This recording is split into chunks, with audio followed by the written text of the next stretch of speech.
Hey you guys, I am just chilling in the RV and just wanted to talk a little bit about food security because there's a huge issue with that in the United States at this time. Based on a lot of these videos on the internet, there are a lot of people who are upset for multiple reasons and they are all tied to food security. Some people are upset because they are unable to receive food stamps. Some people are upset because the food prices are very high.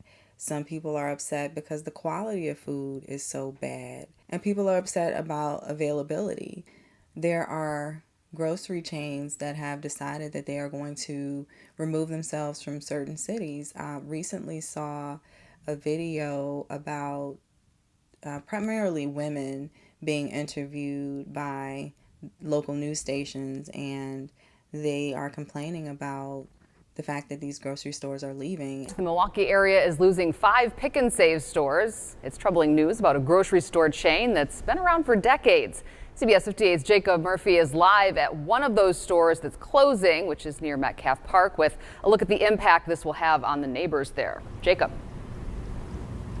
Well, Natalie, today I met with a woman that lives just a couple of blocks from this pick and save, and she tells me that without it, she has no idea what her and her neighbors are going to do for food.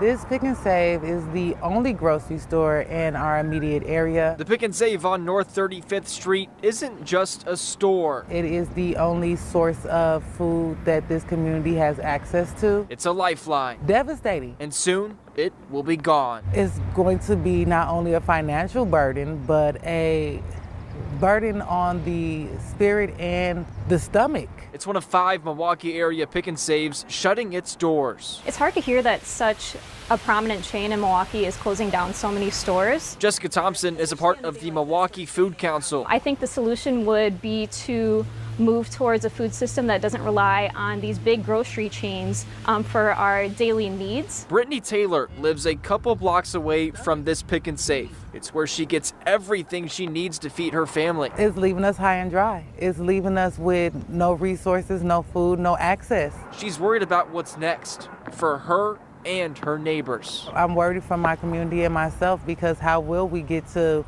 that food, get that access when this is the only thing that we have available and now it's being shut down? Pick and Save did release a statement saying the closings are part of a larger company-wide decision and to run more efficiently and endure long-term health. Live in Milwaukee, Jacob Murphy, CBS 58 News. The stores are leaving because it's no longer profitable for them to operate in those areas. And excuse the AC, RV AC is kind of loud, so sorry for that. There are a lot of issues with people feeling confident that they are going to be able to afford their next meal or find their next meal.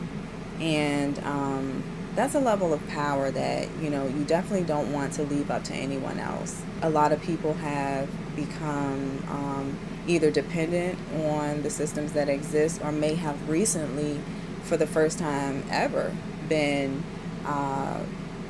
in a position where they have to rely on it.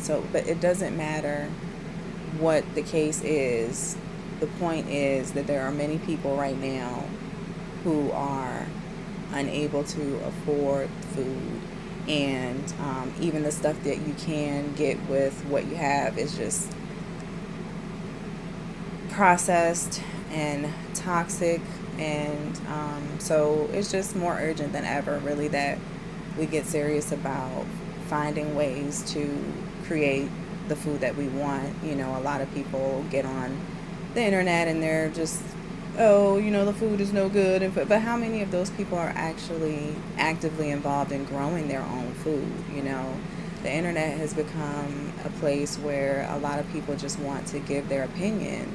And yeah, their opinions might actually be really good and valid, but the action behind it is like, okay, come on, you guys, there's so many people who know that the food in the store isn't good, but are actively eating it. And I know that because I am guilty of doing that.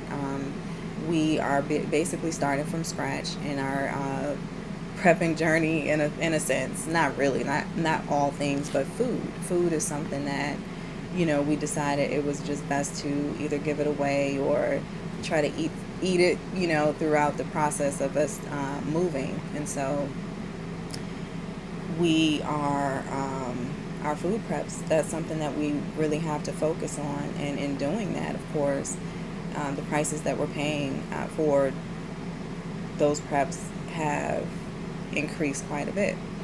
And really my goal is to transition away from store-bought foods in my pantry. There's nothing wrong with it. If that's all you can get, then you better have that.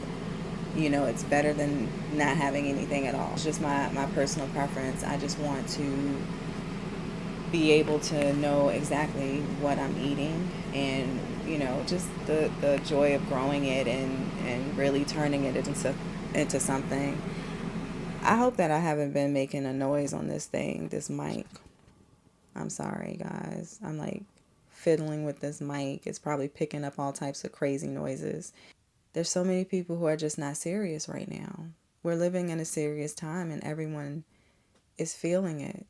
But we're all reacting differently. And, I just hope that, if you just don't know what to do, that you would seek out that knowledge and find someone who is doing what you want to do or has some skills that can really help you elevate yourself, because I don't know how the hell this is going to turn out.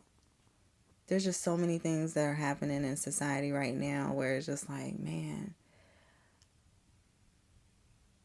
just imagine if I had started prepping sooner. Anyway, I am where I am right now.